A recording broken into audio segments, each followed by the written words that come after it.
Hello, my name is David Stewart. I'm with Zero Wait State, and I would like to take you through a brief demonstration of how Agile's product governance and compliance module can be applied and implemented to help companies struggling with REACH standard enforcement and reporting.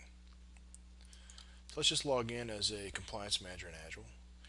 What I'd like to do is take a look at one of the specifications. In this case, we'll take a look at REACH, and so I'll define the search to only look for specifications, and I'll bring back all. And you'll notice that we have two in the system, EU RoHS, and also REACH compliance. So in this case, REACH really is just a specification looking at a set of substances. And when you apply that against your product record, you're trying to figure out by mass, so you can report this information out, how much of a given substance is in a given product. So here is a list of the substances of high concern that are being maintained for this REACH standard, and this can be added to at any point in the future. The general information about REACH, you have the description and also the jurisdictions where it's applied.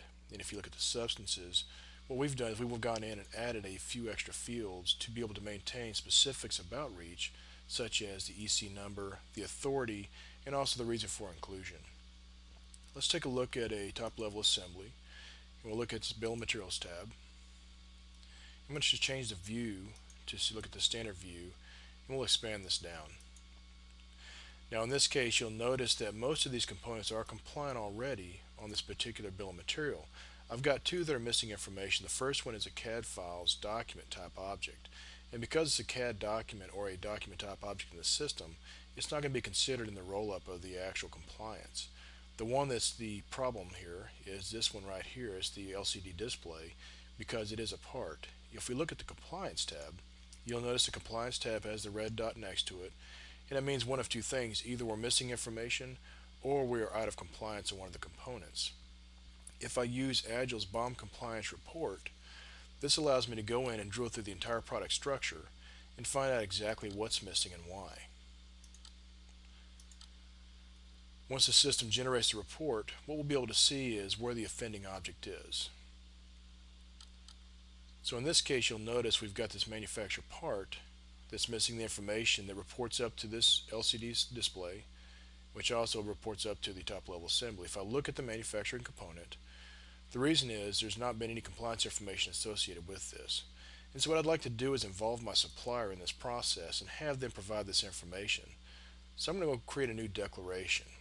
In Agile, a declaration is a standard form that is routable on a workflow that allows me to collect information and signatures and route this information to my supplier to have them input the required REACH data. I'm going to use Agile's type ahead function to select my arrow distributor, because that's the person who's supplying this component to me. And I'm going to let them know that we're looking for this REACH data.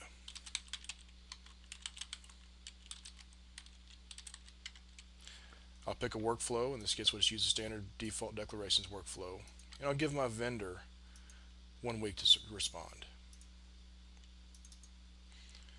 I'll make myself the compliance manager. I'm going to save this information off.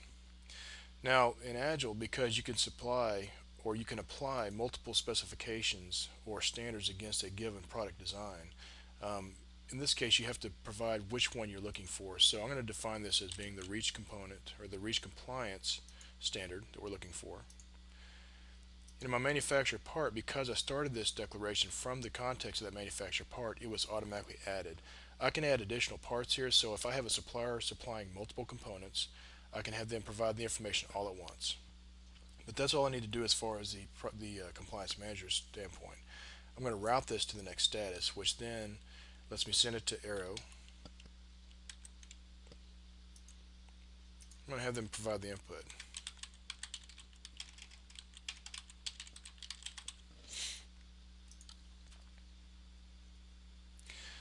Once that's routed, you notice it goes to the open supplier status. And what's going to happen on the supplier side, they'll receive an email, and it's going to direct them to log in and provide the information that we're looking for. So you'll notice when the supplier logs in, they've got a different view than the compliance manager. In this case, it's very distilled and it's very specific to their role in the system. They're looking at this declaration, and what they want to do is they want to understand what is being required. So they're looking for REACH data, my customer is. And I want to make sure the specification I'm trying to provide the information for is on here, so I'm looking for REACH compliance. So my manufacturer part if I had multiple manufacturer parts, I may be required to export this information into an XML format, import into other systems and provide the information, or if I was maintaining an external database, if I format it properly, I can just import it directly into Agile. So in this case, we're just going to put this information in manually. And what I'm going to do is use the fill down feature here just to quickly provide the information. Now, the concentration levels, because we're dealing with reach, we don't need to worry about the concentration levels per component. So I will use the declared ppm simply as a status flag in the system. So in this case, I'm going to provide the actual mass on these substances.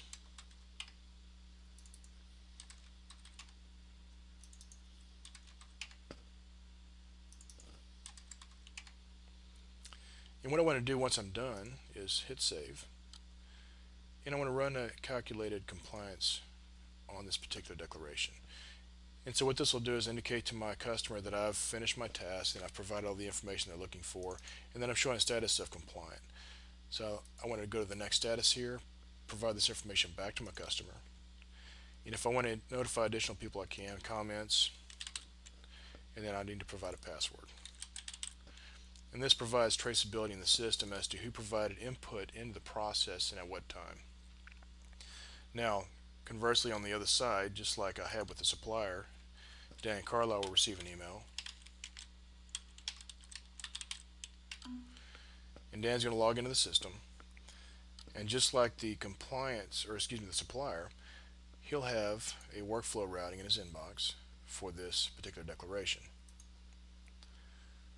So Dan will look at the manufacturer parts, make sure that all the information has been supplied by my manufacturer or my supplier resource. And I just want to go ahead and route this through the workflow. So my next task will be review. And it's going to let me supply some approvers. I'm just going to use myself as the approver so I don't have to log out and log back in. And once it goes to the approval state, I'm just going to provide an approval here. And again, it's going to require a password.